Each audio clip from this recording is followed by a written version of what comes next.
everyone, I'm going to walk you through the steps for Lab 5, Investigation B, which is determining field capacity. I've weighed out 20 grams of a silt sand and 20 grams of a silt loam. I'm going to add them both to a piece of filter paper that's in a funnel on top of a graduated cylinder, pouring the whole thing in.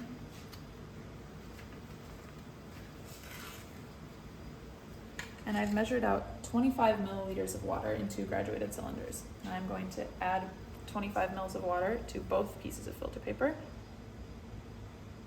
I don't want to overflow, so I'm not going to add quite all of it.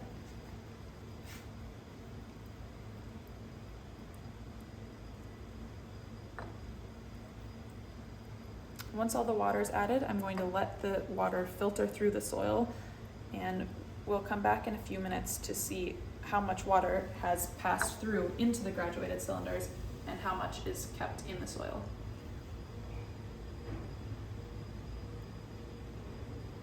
Go. All right, 10 minutes have passed and we're back. All the water that could be pulled down through the soil by gravity has done so the soils are no longer dripping.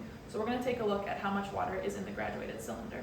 So for the sand, of the 25 milliliters of water that I poured in, about 2 milliliters has been retained on the filter paper.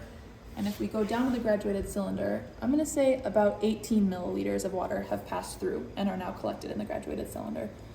For the silt loam, of the 25 milliliters of water I added, about 2 milliliters are stuck on the filter paper. So let's look at how much has passed through into the graduated cylinder. I'm going to say that's about 14 milliliters.